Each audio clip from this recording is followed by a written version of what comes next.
Hello and thank you for tuning in, guys. I'm Numzeee and I'm bringing you guys this commentary. The gameplay belongs to TvK Huckins. It's a PM9 MOAB on Dome. It's just under 3 minutes. Pretty beast.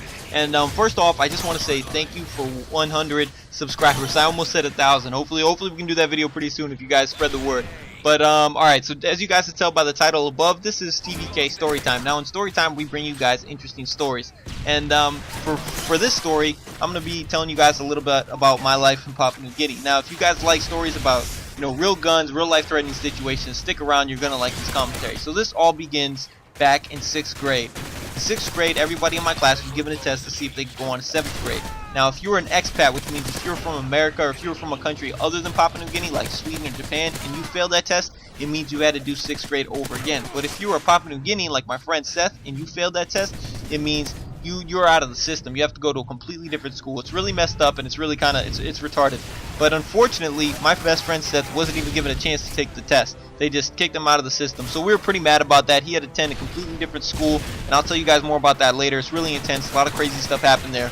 But you know, first week, 7th grade, I'm like, Seth, come over to my house. It's Friday. Let's watch some movies like old times. He's like, cool. And so my mom actually invited like everybody in the neighborhood. We had a big party there, and about 9 o'clock, me and Seth go up to my mom's office. We just start watching movies with our friend Alex. We probably watched 2 or 3 movies, and then actually it was probably about 2, and then probably just about half an hour after midnight, 12:30, Seth's like, hey, I'm going home. You want to come? I'm going to go play some video games. I'm like, nah, it's alright. I'm going to stay here, watch a movie with my mom. And he's like, alright, peace, I'm out. So Seth takes off. Now, as he's leaving my house, he literally gets to the end of my driveway, and he's stopped by 4 men with guns. 4 armed men. Now keep in mind, like, he's just in 7th grade, same as our friend Alex.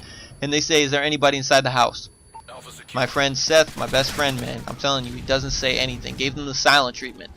I ask Alex, is there anybody inside the house? Alex, you know, follows Seth's example, doesn't say a word. Both of them just keep their mouths shut. So the guys asked him a couple more questions, and I don't really think they told him much. They definitely didn't tell him anything about who was inside, or, you know, that it was just a woman and her son.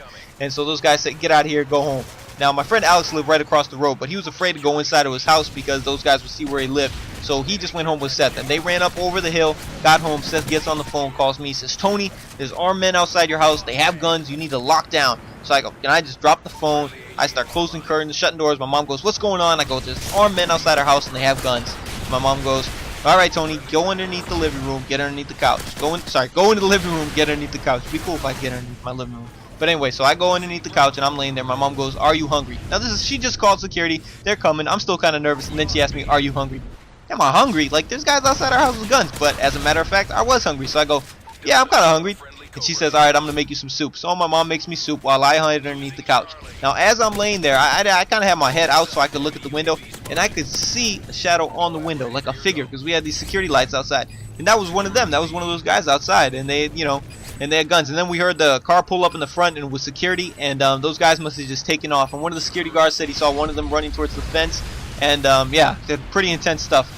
But remember that, guys. If you're ever in trouble, especially if there's armed men outside your house, then ask your mom to make you some soup, because it does wonders. Speaking from experience here, it does wonders. So if you guys enjoyed this commentary and you love the gameplay, then please like and subscribe and spread the word. I'm Numzeee, and until next time, peace.